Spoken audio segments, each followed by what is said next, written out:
Écoutez, voilà la fin de ces news. On va rester même dans le basket encore quelques minutes avant de marquer une énième petite pause, puisque ce vient ton heure, Mathis qui est venu avec lui un petit portrait d'un basketteur du coin, petit mais au gros CV. On t'écoute dans un instant, juste après ce petit jingle. Christian Eyenga et ses 51 matchs NBA débarquent au Lille Métropole Basket. Portrait tout de suite dans le Campus Sport Club.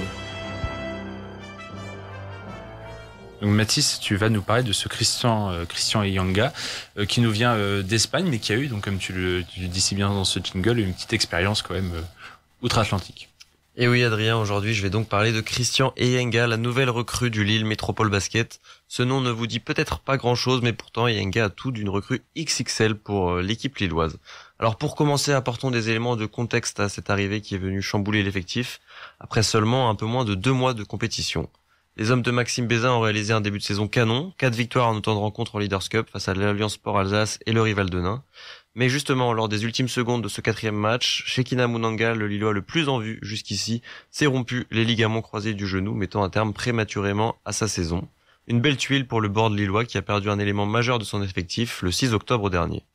Mais avec cette force de caractère qui les caractérise justement, et pouvant compter sur une chaude ambiance au Palais Saint-Sauveur, les joueurs lillois ont commencé le championnat sur de très belles bases, avec 4 victoires en 6 rencontres. Et 1 mois et 2 jours après la grave blessure de Mounanga, et alors que l'on pouvait commencer à croire que son remplaçant se faisait attendre, c'est Christian Eyenga qui a finalement signé au LMB en qualité de pigiste médical. Un Congolais pour en remplacer un autre donc, mais Eyenga, sans faire offense à Mounanga, a un CV ô combien plus garni. Drafté en 30e position par les Cleveland Cavaliers, il effectuera 50 matchs avec cette franchise entre 2010 et 2012, côtoyant notamment un certain Kyrie Irving. Il a aussi fait parler de lui pour un dunk superbe par-dessus la légende espagnole Kepo Gasol.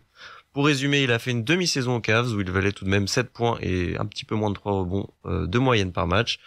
Un match aux Lakers. Il est également passé par la D-League, championnat de développement des franchises NBA pendant 3 saisons.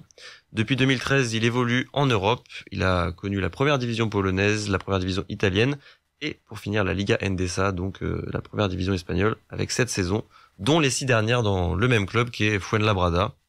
Et au-delà de l'expérience évidente, il va pouvoir apporter une dimension physique précieuse et rassurante au collectif lillois. Et après quelques entraînements, on pouvait entendre qu'il avait déjà impressionné ses coéquipiers. Et force est de constater que son arrivée n'a pas enrayé la dynamique lilloise. Depuis 2-2 en championnat, une petite défaite tout de même en Coupe de France. Et ce soir, une très belle victoire à Châlons-Reims sur le score de 73-78, avec son premier match référence, 14 points, 7 rebonds et 2 passes décisives. Il faut également souligner la patience du staff et notamment du general manager Jean-Victor Traoré durant cette période compliquée. Car avec l'enchaînement des rencontres, Leaders Cup, Coupe de France et championnat, le LMB a dû jouer tous les 3 jours et suivre un rythme infernal. Il aurait peut-être été plus simple de se tourner vers un remplaçant moins qualitatif, mais disponible plus rapidement. Chapeau donc de ne pas s'être précipité et d'avoir pu réaliser ce beau recrutement, certes tardif. Physiquement au-dessus, on peut même désormais penser qu'Eyenga peut faire passer un cap à Lille dans cette Pro B. Pourquoi pas rêver d'atteindre les sommets du championnat, alors que le club est 2e avec 6 victoires pour 2 défaites et recevra Vichy Clermont qui possède le même bilan en championnat ce vendredi. C'est peut-être un premier tournant qui peut se dérouler au Palais Saint-Sauveur de Lille. Comptez sur Christian Eyenga pour être au rendez-vous. À votre avis, comment est-ce qu'on gère une recrue de telle envergure? Et pour aller plus loin, est-ce que vous sentez que le LMB est en train de passer un cap ou la prudence reste de mise quand même?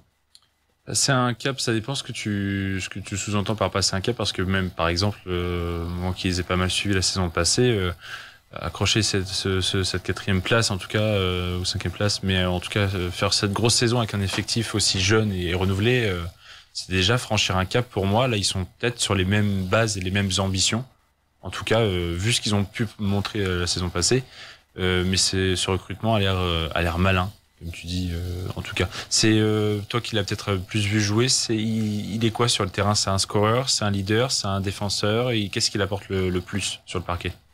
Je pense l'intensité et de la taille du physique, c'est un poste 4, donc il joue proche du cercle et il s'entend très bien avec Marcus Santos Silva, l'autre très bonne pioche de l'effectif lillois. Ok, oui. Et son expérience aussi, j'ai envie de dire, je pense que c'est important d'avoir un gars un petit peu plus ancien justement dans ce groupe de jeunes qui a vécu de très belles choses. On en a parlé, la NBA, la première division pendant de très nombreuses années.